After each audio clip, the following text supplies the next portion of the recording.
Waheguru Ji Ki Fateh. My name is Gurnam Singh, and once again, welcome to the Sikh Think Tank Show on the Punjab Broadcast Channel on Sky 768. And this is part of our series of shows that we're examining Sikhs and global issues concerning the Sikhs, both in India but the worldwide. And this is in partnership with the Sikh Human Rights Group. So on today's show, we're going to be talking about the Conference of the Parties, or what is often known as the COP. And this is the world's main forum for tackling climate change, bringing together governments, civil society, and advocacy groups. The first Conference of the Parties, the first COP for climate change, started in 1995 in Berlin, in Germany. And this was following the establishment of the UN Framework Convention on Climate Change, which was established in 1992. So it's been over 30 years. And since then, the COP has met in different countries every year. And last year, the COP 30 was held in Belém in Brazil. And this year, in November, COP 31 will be held in Antalya in Turkey. Now, alongside the government, states and businesses and corporations, we also see faith-based organizations, religious groups, increasingly engaged in the COP and shaping some of the model and human rights dimensions of climate action. And, we are pleased to say that the Sikhs are also involved in the COP, and the Sikh Human Rights Group is one that's, foremost engaged within the COP. And you will see in today's show, we'll be showing some pictures as well of some of the engagement and activities that they are involved in. So today we have two members from the Sikh Human Rights Group who will be helping us to understand what the COP is about and the Sikh perspective. So I'd like to welcome, first of all, Dr. Jasdev Singh Rai. Jasdev Singh ji, ਤੁਹਾਨੂੰ ਸਵਾਗਤ ਕਰਦੇ ਹਾਂ ਜੀ। ਵਾਹਿਗੁਰੂ ਜੀ ਕਾ ਖਾਲਸਾ, ਵਾਹਿਗੁਰੂ ਜੀ ਕੀ ਫਤਿਹ। ਵਾਹਿਗੁਰੂ ਜੀ ਕਾ ਖਾਲਸਾ, ਵਾਹਿਗੁਰੂ ਜੀ ਕੀ ਫਤਿਹ। Yeah, I'll just remind our viewers, Jasdev is a medical doctor, but he's also the director of the Sikh Human Rights Group, which has been going on for over 40 years now. And he's been leading the work at the UN with the Sikh Human Rights Group. And along with Jasdev, we've got Albert Barges Hein. So Albert, thank you for joining. Welcome to the show. Vaheguru Ji Ka Khalsa, Vaheguru Ji Ki Fateh. Vaheguru Ji Ka Khalsa, Vaheguru Ji Ki Fateh. Yeah, my apologies for mispronouncing your name, Bares Gehan. Is that it? Barsegian. Yeah, okay, Barsegian. Okay, thank you. I'm going to have to practice that one next.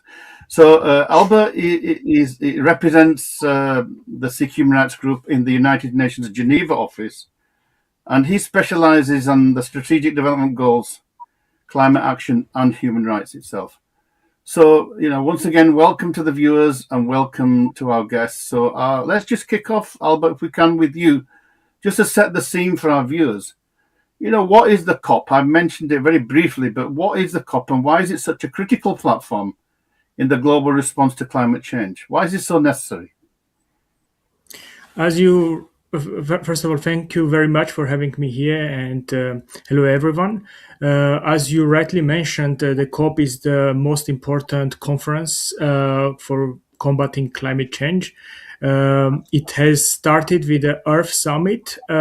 Before the first COP that you mentioned in Berlin in 1995, there was a summit in Rio de Janeiro in 1992 named Earth Summit, where the first time, there were other attempts before, but it was first time that it was decided by all countries participating in the summit that social development should go hand in hand with the protection of our climate.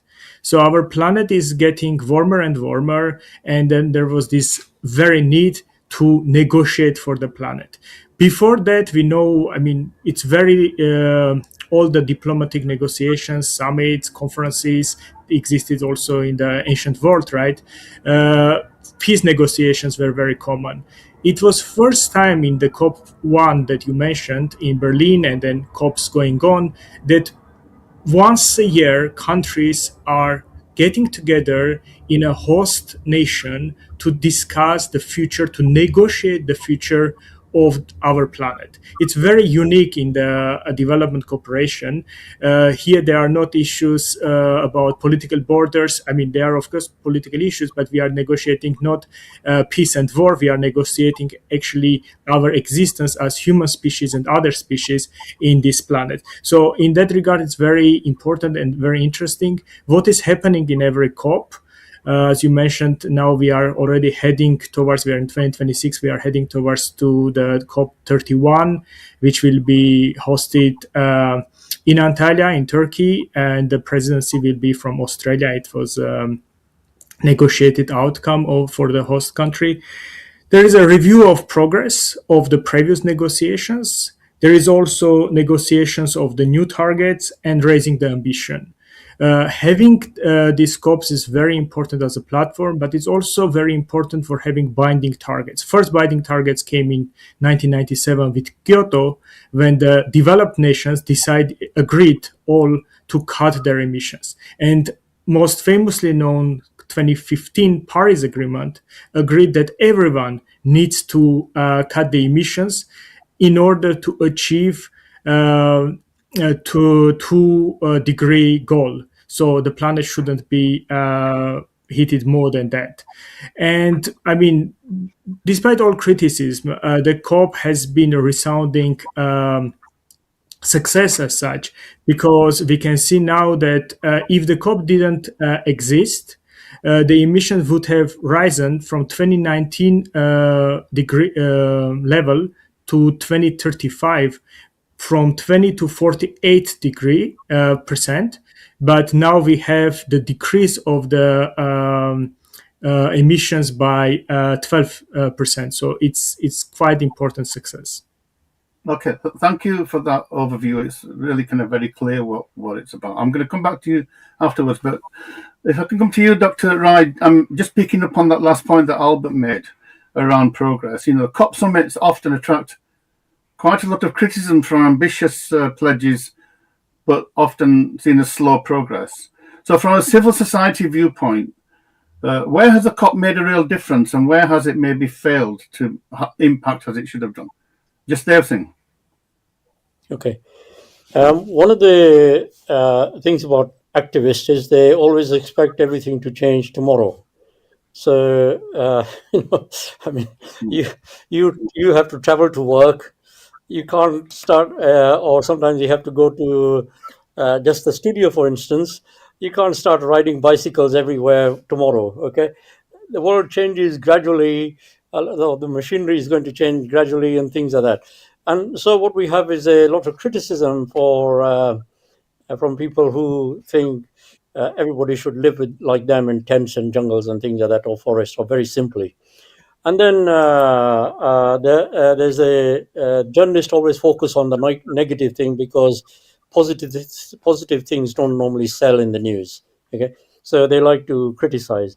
But COP has done quite well, really. A lot of countries have committed. A lot of countries have introduced internal policies which have led to change. I mean, for instance, the congestion charge in London is like that in many cities, and some of the cities in Europe, it was already there before. And you can compare this to Delhi, where you walk out of the plane and you start coughing, clearing your throat immediately.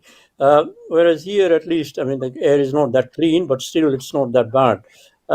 So it has managed to get a lot of countries to agree. But then there are other countries whose wealth and livelihood depends on producing oil, and they obviously don't want COP. Not that it's not that they don't want COP to succeed, but they want it to work slowly so they can diversify their economy. Okay?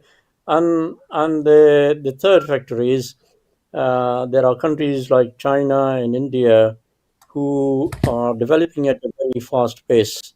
And that fast pace, because the populations have increased. Don't forget, around 1947, India had about 350 million. Now it has got 1.5 billion people. Okay?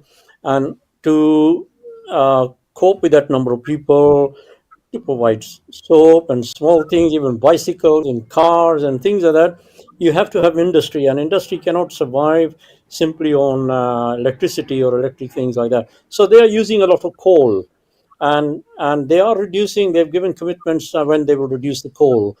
So it has what it has done. COP has done is at least got commitments from countries. At least countries feel ashamed and they feel then obliged to do something like that.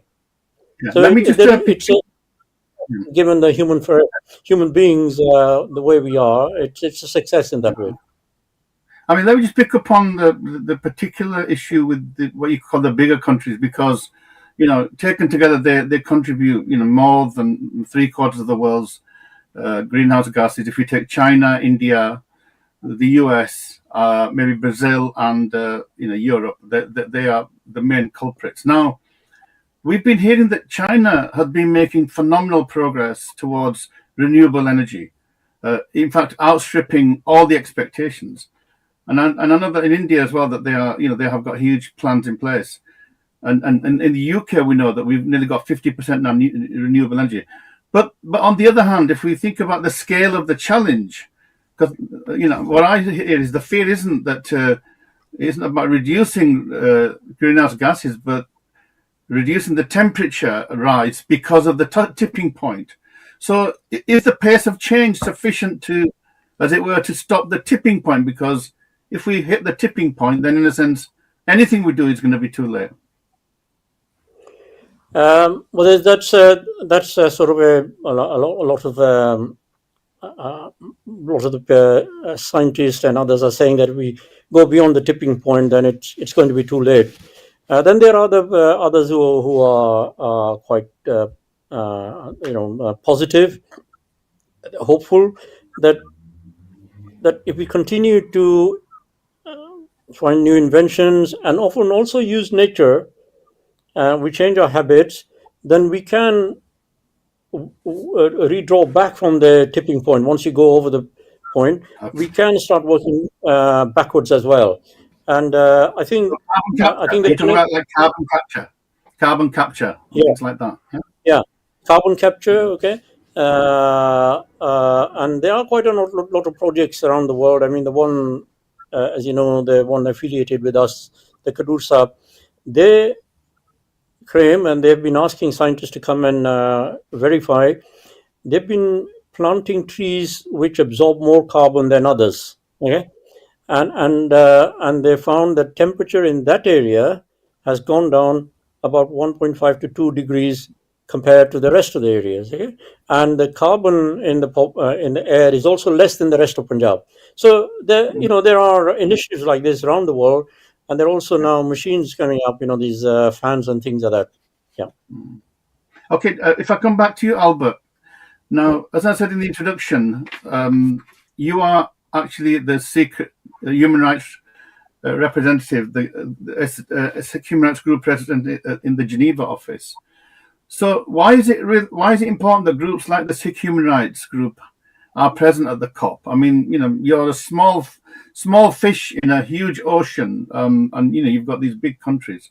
So why is it important that groups like you are involved? Why is it important that these organizations also have a voice at the table, as it were, in the negotiations? Albert?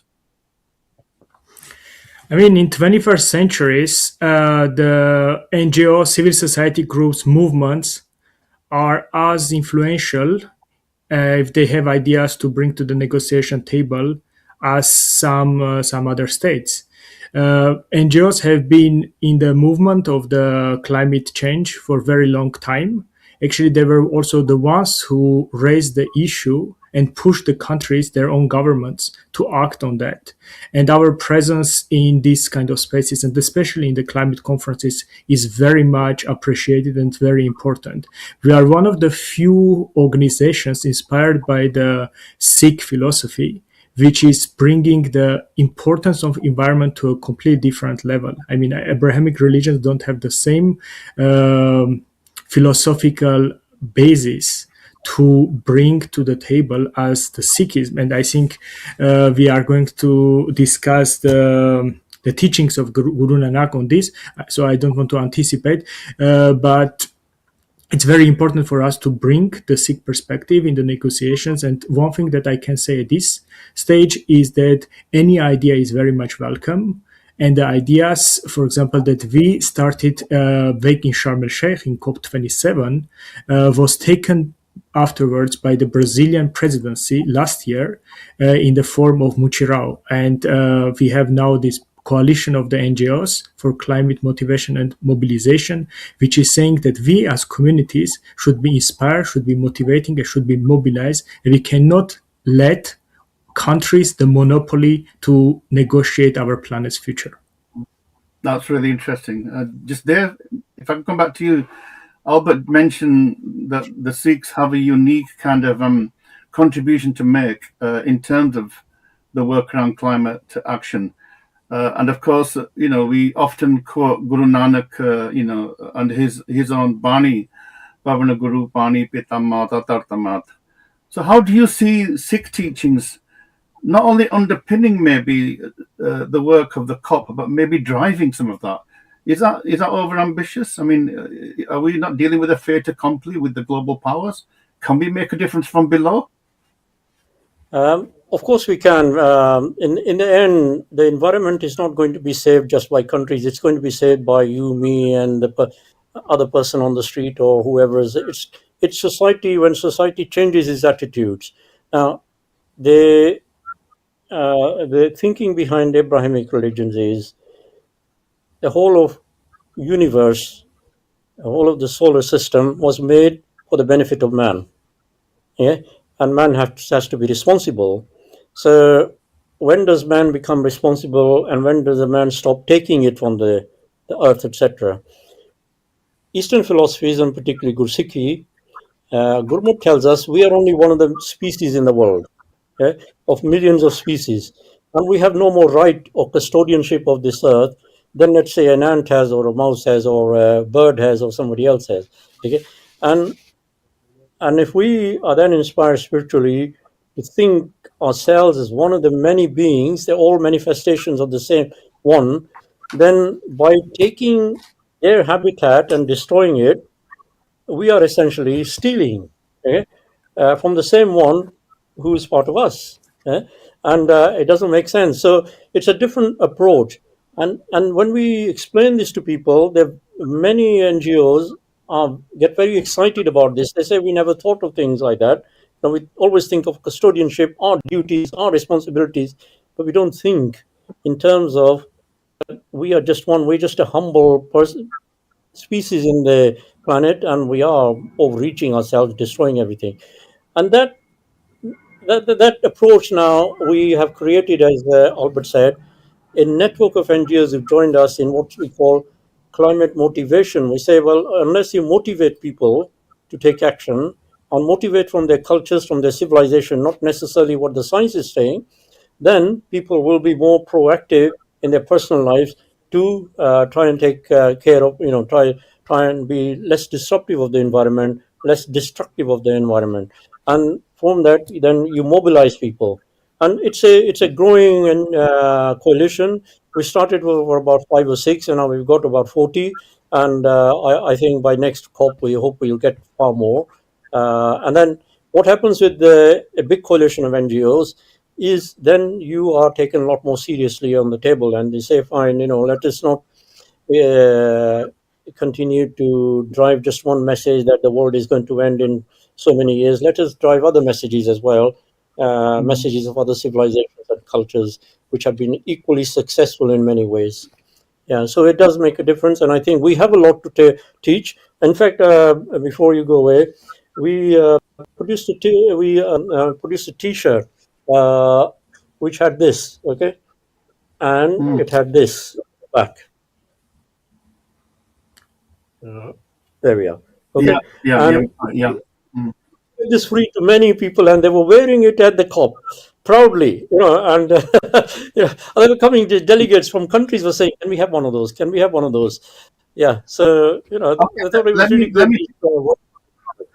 That's all really good stuff, and I'm going to just pick that up with back to Albert. Albert, it's all right wearing T-shirts and doing all these symbolic gestures, but and I know that what really matters is political economy. And at the moment, we have people like President Trump who are saying we don't want anything to do with the Paris Accord.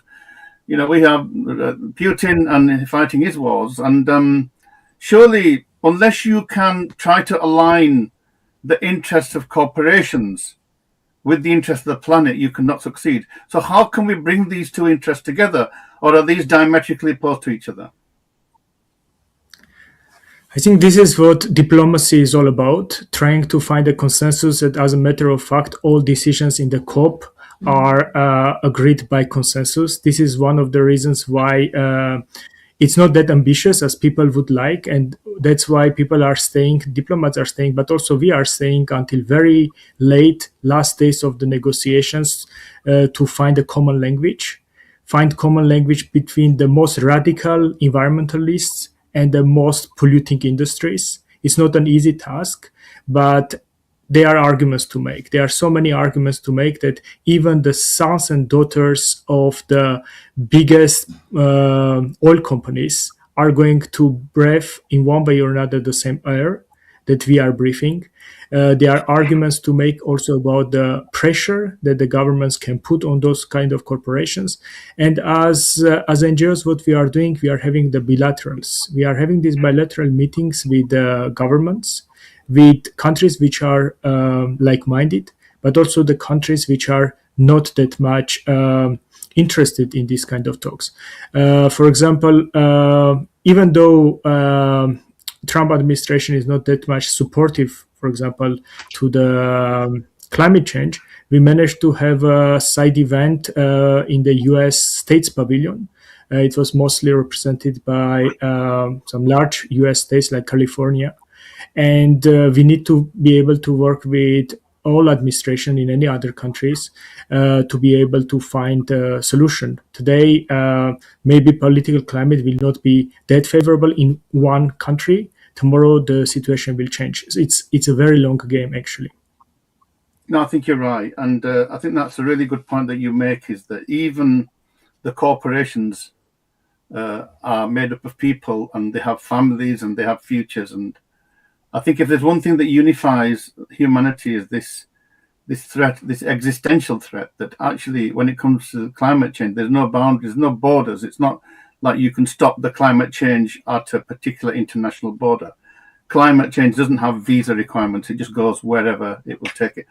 Just there, Jim, if I come back to you now, and I know that at last year's COP and previously, you've involved Baba Gurpreet Singh Ji from Khadur Sahib and also Jagrup Singh, who's a teacher.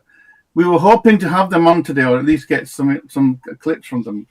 We've seen some pictures of them, but can you just tell me something about that collaboration with Babaji, and what plans have you got for maybe further collaborations? Hanji, just there, Singh. Anji.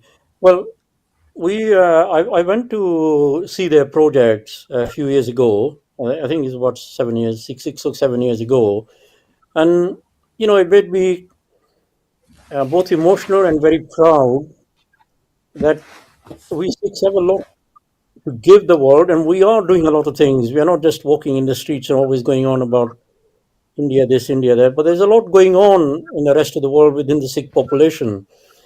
And why not bring it to the world platform? What struck me was, in Punjab, Gurnam Singh, the Zamindar will kill you for taking 1 inch of his land, okay, or things like that. But here's a Babaji, and they will never agree to somebody suggesting, can you plant a tree there because of climate change? Because they say that much. You won't be able to plant that much rice or wheat, and therefore that's a loss of income. The government tries by giving them money, but another government comes and says, giving too much money, stop it, and the zamindars then cut the trees. Okay, so that goes to waste. And what Babaji was doing was, he is based in Khadur Sahib, Guru Angad Dev Ji's place. That's where he lived for most of his life. And there's a big Gurdwara, and Khadur Sahib, they have their own, and the Nishane Sikhi have their own Gurdwara, and they have a huge outfit really. They have many trucks and things like that, many sevadars. They have a nursery And then from the nursery, they persuade the farmers. What they say to the zamindar is this: when it says in Gurbani that we are only one of the species. So where are the birds and the bees in your farm? Eh? Why have you not given them any place to stay or to live? And the farmer then feels guilty because he quotes Babaji quotes Guru Granth Sahib to them and say, "Look, you come to the Gurdwara so often, you listen to this, and then you're doing something else." And then the farmer says, "Okay, fine, I will put aside some land for the tree." And the farmer comes to the Kudu Sahib and then the Gurdwara, and the institution then has a workers which choose the saplings for them. They take them to the farm and they plant them for them, and they even look after the saplings for year, 2 years until they grow. Now, what the farmer thinks is, because this is associated with the Gurdwara, this is prasad. So he treats the tree as a prasad from the Guru, and looks after the tree. The farmer does not need an economic incentive. He doesn't need financial incentive. He's looking after the tree. Of course, the first 2 years, the Kadur Sahib people will nurture it themselves with the farmer, so it doesn't go to waste. So it's an extraordinary project, and they've now planted about 380 jungles as well. What they do is, for instance, I don't know about you, but our family's got a very small, about 3 acres of land, which is, we are not selling it because of sentimental reasons. Okay, nothing. It's in fact, Mm. we are paid to keep it rather than getting anything out of it. Now, so he says, why don't you lend me your land? Okay, and because it means nothing to you financially, and you keep the deeds. I'll plant a jungle in there. Let the folk, the birds and then the squirrels and even wild animals live there. And when you want it back, just tell us and you take it back. And so he's managed to get, some people have given 10 acres, people in this country or California who've got lots of money and who haven't really don't need a few £1,000s they get from that land. And so he's planted that, and he's now gone into organic farming in a big way, and he's shown organic farming is financially viable. So we said, look, Mm. Babaji, go to the international platform and show this, and so that there is a different approach of convincing people and getting results. Okay, Albert, I can come back to you now and actually pick up what just Dave Singh said then and maybe broaden that out. I mean, the whole point there is that we need to develop a partnership approach. I mean, in the West, maybe we have these great universities, we have research institutes, we have maybe scientific solutions. But science on its own cannot really offer a solution because we're talking about real people. And particularly in developing countries where, this idea of secular just doesn't exist. And you have to work with local kind of brokers, and they're often faith the people. How do you kind of combine, as it were, again, the kind of bottom up working with indigenous people of the soil, as just they were saying, in the soil, and those who hang about in the corridors of power and in universities in a kind of much more detached level? How do you bring these two together? I think now it's getting more and more important to include nature-based solutions and the knowledge of indigenous people. I mean, this is becoming bigger and bigger because also there are a few countries which are having more important representation in their governments of indigenous people and people who are coming from, for example, from farmers communities, and they are bringing their perspectives. There was, for example, in the UN, it's a bit outside of the COP, but declaration on the rights of people working on the rural areas and in the farms. And myself, what Jasdev Rai was mentioning about the project in Nishanesiki, I have been there and I firsthand experienced the work that Nishanesiki has been doing. It was really very inspiring for me, and I understood how important is those kind of initiatives at the local level. And what is more important and how we are functioning, it can be just one small example. We have seen how effective the work on the ground was working in Punjab.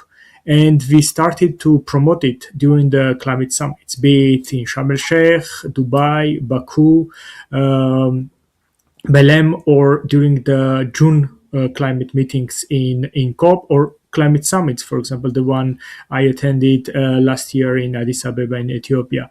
So we are bringing the concrete work of our affiliate organizations inspired by the Sikh philosophy. And then people are coming to us actually and saying, how you managed to reforest these huge territories, these areas.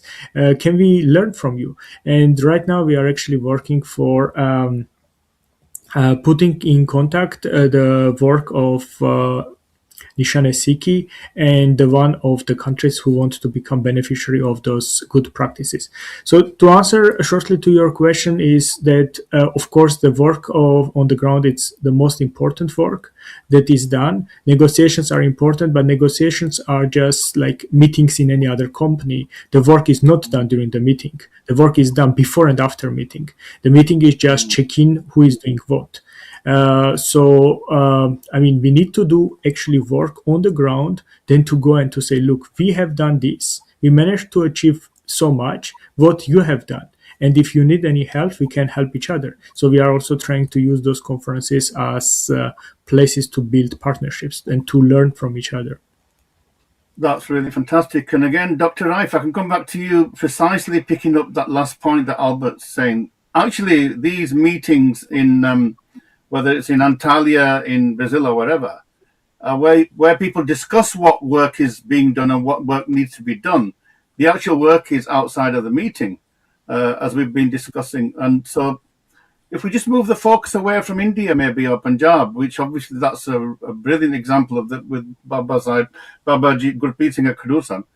What about the diaspora? And maybe if you're thinking about in the UK, Sikh communities in the kind of, as it were, the developed world, do we just kind of fit in with whatever the governments are doing, or can we make a contribution? For example, in England, in London, in other, in Canada, can the local Sikhs do something? If so, have you got any thoughts, ideas, any examples where we can be doing something here as well? Yes, indeed. In fact, one of the ladies, Kulkiran Kaur, who's now working with us, started a project in Sri Guru Singh Sabha, Norwood Hall, called Hariyan Wale, and it was supported by Singh Sabha at the time. We don't know what's going to happen now with the new committee, but she planted a garden with herbal trees and giving knowledge to people about carbon sequestration, type of trees which would be good for them, etc. And because there are a lot of people who remember their childhood being in the farms and things like that, and they started connecting with it. Okay, and they start connecting with it. They wanted to do it at their homes as well. Now, if there was a trend among not just Sikhs but among Asians to cement the whole garden at the back and the front as well, and I think there is rethinking going on that. Gurdwaras can take initiatives. I think one of the projects we were going to start with Singh Sabha was to plant trees in the main Park Avenue and the main Gurdwaras and make gardens compulsory within Gurdwaras. And we're hoping now to get other Gurdwaras to join this. They were part, these sort of farms and little jungles were part of the Gurdwaras during the time of the Gurus and before modernity came and hit the Sikhs. Okay. So they were always, Sikhs were always part of nature, Gurudwaras were part of nature. I think that can be reintroduced and people can start learning a bit more about the sort of plants and trees they can. If everybody does something, it adds to the whole, the whole thing. A lot can be done. Yeah. But just that got me thinking, because when I think about Gurdwaras in the West, particularly in the UK, their main priorities tend to be bricks and mortar and car parks. If you look at most Gurdwara committee meeting minutes, it's the car park, it's the buildings, the halls, extensions, etc. Now, obviously, those things are necessary. But I sometimes wonder, there's so much cheap farmland around our cities in the UK. Maybe London's a bit of an exception. Why don't Gurdwaras buy some farms? And, I'm sure that they could arrange for the elders going on minibuses in the morning to go to the farm, just if not to farm, but just to get the fresh air. I'm sure they could grow some crops. They could be then put into the langar. I think that the SGPC does something similar to that with their farm. Is that something that we can, can we not? Why isn't farming part of every Gurdwara, function? I think that would be a great idea if every Gurdwara took upon itself the Japji Saab's last sloks, Pavan Guru Pani Pita Mata Tart Mahat, rather than just reciting it every day in the Gurdwara in a hall full of cement and everything, in concrete walls and and artificial light and no very closed windows, and not looking at the sky, not looking at the Pavan, not looking at the Pani, and not looking at the Tarti. I think we need some more not kathakars, but people who start interpreting Gurbani into real life. We have a lot of kathakars who carry on going on about what the Sikhs did in Shahidi or one day, etc., 200 years ago, 300 years. I think, like other belief systems, we need some more interpretation about what relevance it has to the modern world. And I think there will be a call if more younger Sikhs begin to start thinking of it, really learn Qur'an not as a passage to heaven, wherever they think they are going to go, but that it's asking you to be more active in this world. Okay, it's asking you to be responsible in this world and listen to what Gurbani is saying. And part of that is to make sure that other species can coexist. There's enough green land everywhere. And then instead of building another extension in the Gurdwara, another hall in the Gurdwara, why not, as you say, buy a farm and go and do some farming? Absolutely. And what right have we got to enter heaven if we've destroyed the earth that God produced for us? In fact, the last place human beings should be is in heaven. They should be kept away, well away from it. We might be forced to have farms there then. Yeah. Albert, back to you, Albert. We've got about 10 minutes. I'm going to just come back to you, maybe a bit more of a political question. We've got Trump and Trump-like politicians across the world now, right-wing politicians. Trump's got this America First policy. Putin's got his own agenda, and other countries have their agendas. I think, some people are saying that the world, we discussed this, I think just there, that the world order as we have known it may be, United Nations, human rights conventions, and the work of the COP, which is all about countries working together. What we're seeing is countries actually not working together, that there's a kind of selfishness, and Trump's wanting to take over Venezuela for the oil. He wants Greenland for the minerals, etc., etc. So how do we kind of, as a human rights group, because the agreements are supposed to be legally bounding, but to what extent are they legally bounding, and to what extent can a human rights agenda still maybe put pressure on some governments, that these are your legal responsibilities, and how can Sikh human rights group have some impact there?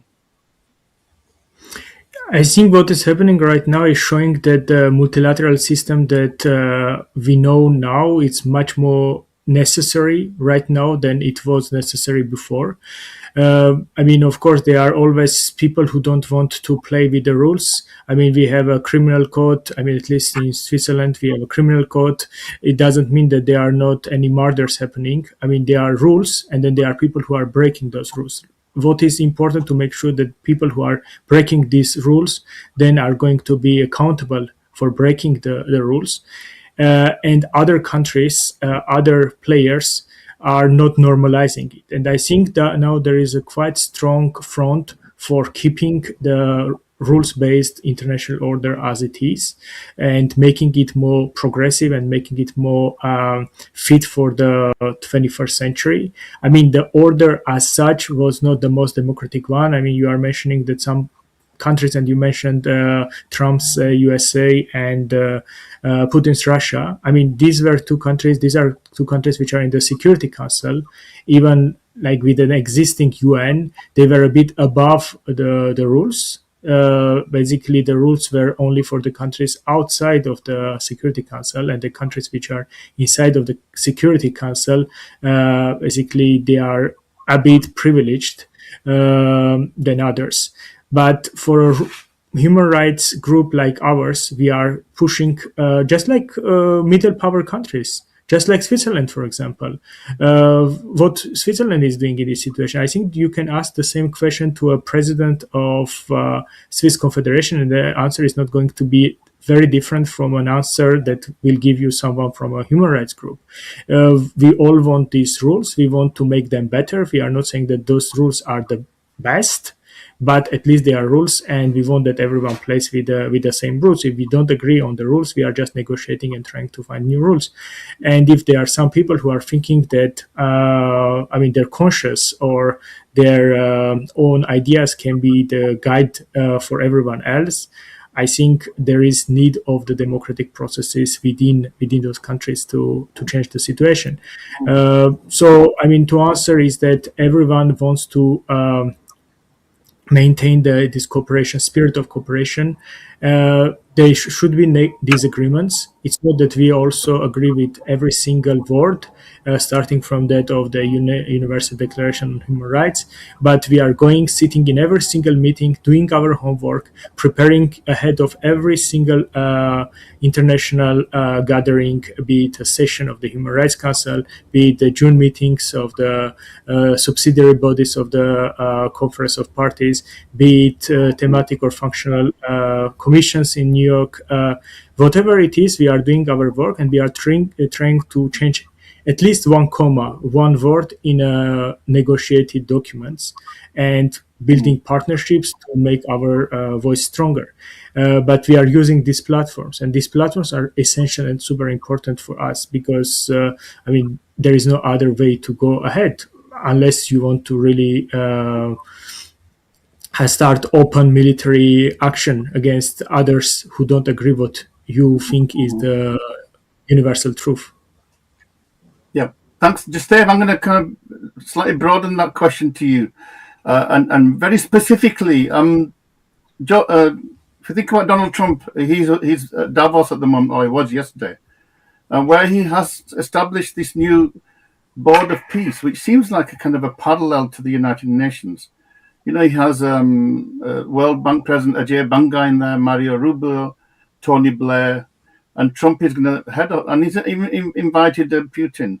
And some people are saying that this is Trump's alternative to the United Nations. Is this to be welcomed, or is this another reason to be fearful that we are seeing the unraveling of the United Nations and the COP with it? I don't think it will unravel the United Nations. I think, with all respect to Mr. Trump, he sometimes has a messiah complex and thinks that he's going to bring ultimate change to the world. Look what happened with Greenland. It's a case of Patya Pahad, then Nikliya Chuha, sort of thing that, he did everything, and what did he get? Nothing.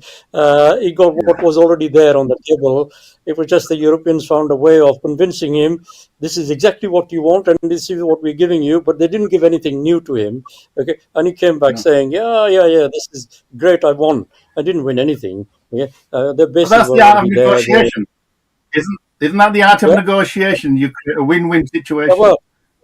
Yeah, win-win, but he didn't win anything. So he's going to, which one? Do you think Russia and China are going to agree that Mr. Donald Trump will be Mr. God, who will decide, he'll be the chair of all peacekeeping in this world, and he will decide, he will tell them?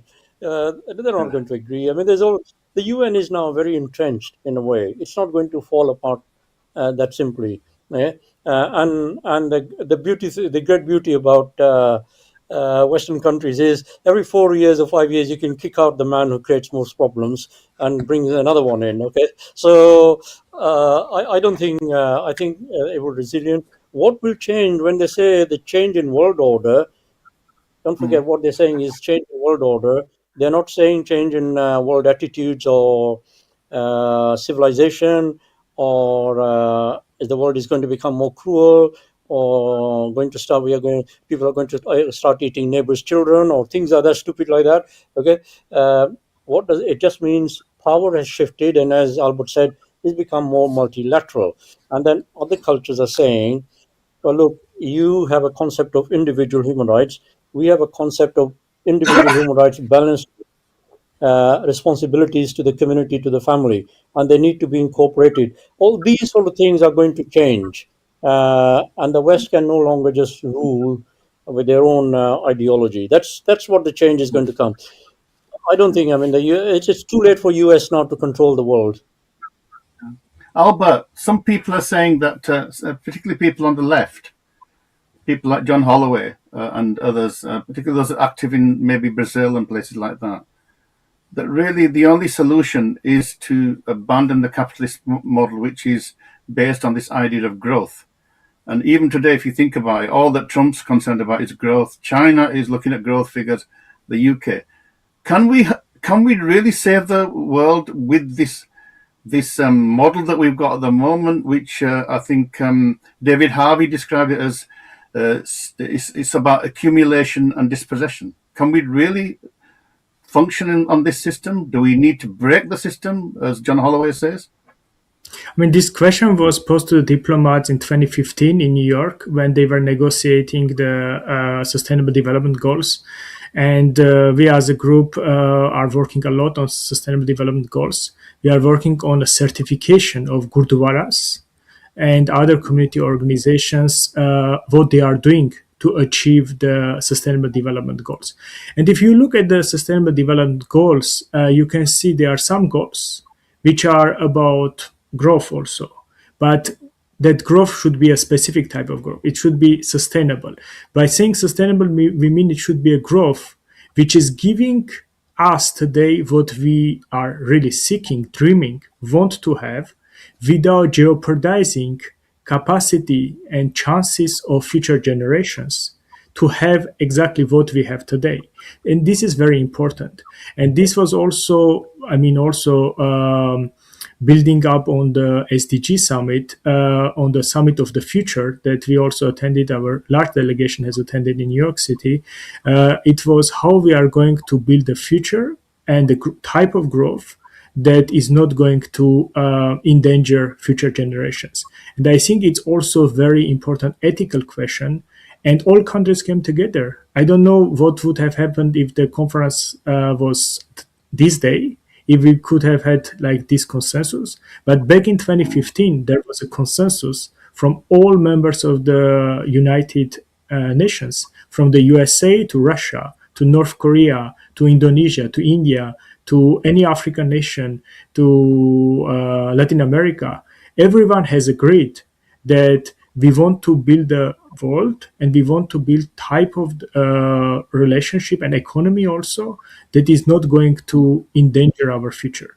And by saying not endanger our future, we want to be cognizant about the damage that we are making when we are using mineral resources, for example. We need to do it with the least harm possible. And that's why I think one of the benefits of the COPs are that we are coming together every year to find out how we can commit to new targets. And for example, Glasgow Pact was the one that we wanted to phase down of fossil fuels. And then there was Dubai. There was too much pressure coming back. And then they said, okay, we want to phase out temporarily in a more organized manner, etc. And in the last COP, in COP 30 that we attended 2 months ago, was about we want to triple the finance for the adaptation and to the mitigation. And I think there are lots of things happening. There is also, for example, the fund which is going to disperse money to tropical nations for maintaining their standing forests.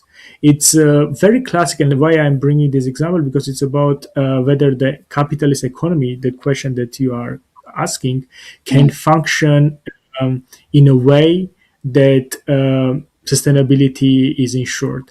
I mean, the thing is that we don't have choices. The capitalist system is still here, and you are not going to destroy it. I mean, there were few attempts in the past, and we have seen that the results were not also the best. I mean, we need to gradually move from that, and also, I mean, there is as Rai has mentioned. I mean, it starts from us, from humans. The moment that majority of humans is not thinking in capitalist terms, we are not going to live anymore in a capitalist society.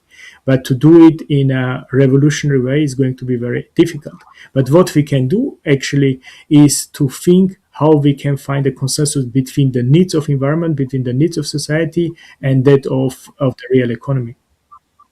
Yeah, no, that's a great point. Just the other thing, I think Albert's, talking about realpolitik here. We can philosophize about utopias as until the cows come home, but you have to deal with the realities on the ground. But there is another argument saying that human beings are phenomenally inventive and innovative.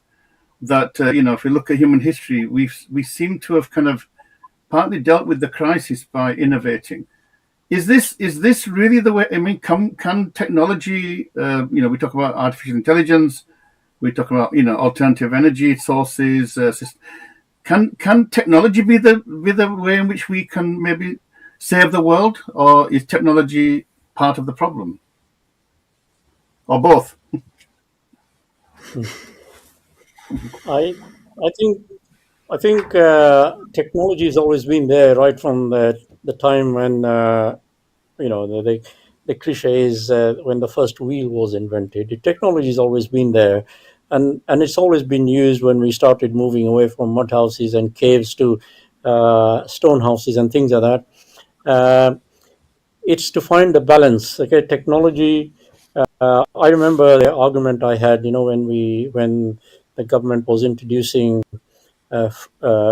frisking turbans at the airports. Okay, and they were saying, well, what if somebody hides something in the turban? I said, develop the technology. They said they haven't got technology. I said, listen, we human beings were not made for technology. Technology is made for human beings. Get that right. Okay. So you find scientists or engineers who can make the technology to allow a Sikh with a turban to walk through the airport without having to take the turban off. And within 3 months, they found something, didn't they? So if the pressure is let's make technology work for human beings, then technology is not a problem. But if we start thinking we live for technology, then technology becomes a problem. And on the thing, there was a side event we held in Geneva. It was about human rights being seen in different contexts. Okay, people always think of human rights as the right not to be tortured, the right to have fair trial, etc. But there is in the whole human right gamut the right to fresh air, good air, the right to health, the right not to be poor. Okay, the right Clean water. to have a family life and things like that. They're all part of the thing. And what I said was, look, the two extraordinary, two different civilization. There is China on one side, and there is the West on one side. I said in Britain, I can go and put a piece of paper in a ballot box every 5 years, and I can go around condemning the government. Okay, but 20% of the children in UK have malnutrition.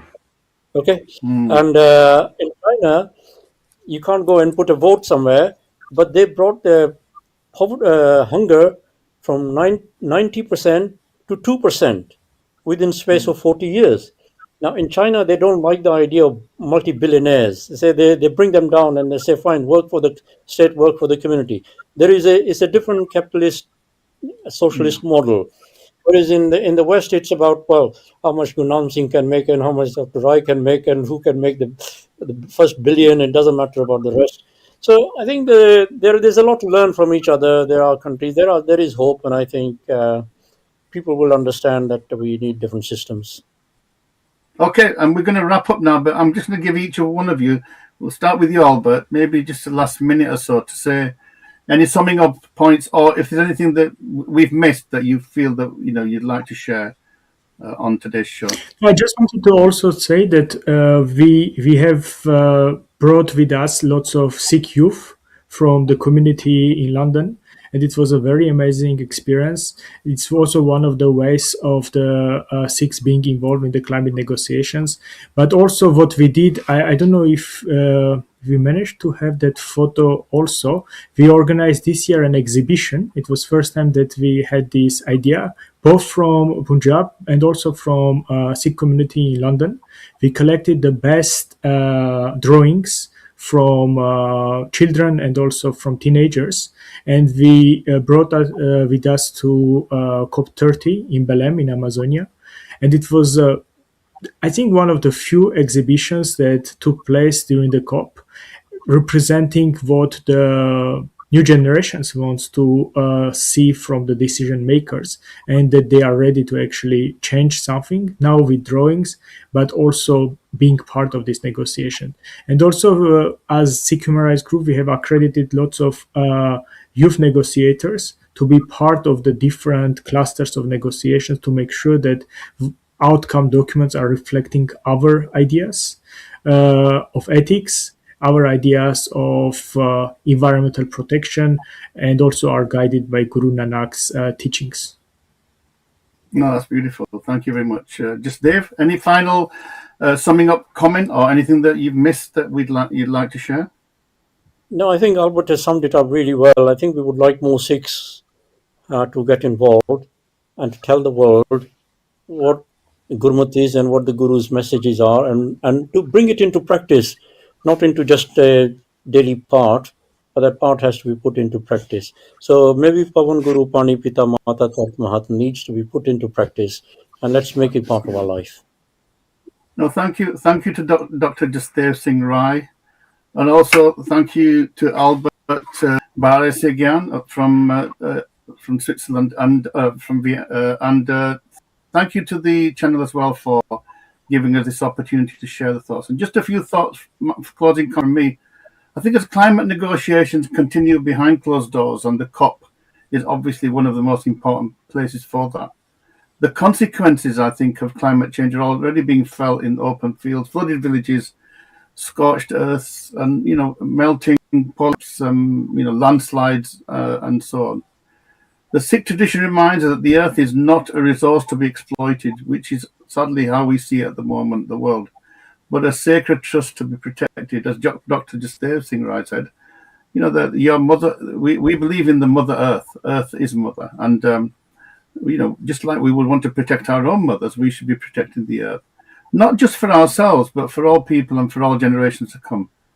And through its work at the COP and in other spheres, the Sikh Human Rights Group brings a moral clarity, I think, to the kind of issue of politics that transcends politics, insisting that climate change is not only an environmental crisis, but a human right, and not just for us, but for future generations. And the world running out of time, the question is no longer whether we can afford to act, but whether we can afford not to act. I think that's where we need to be focusing. So thank you very much once again, and we'll join you again on another Sikh Think Tank program. So, Pul Juk Maaf Karo, Waheguru Ji Ka Khalsa, Waheguru Ji Ki Fateh.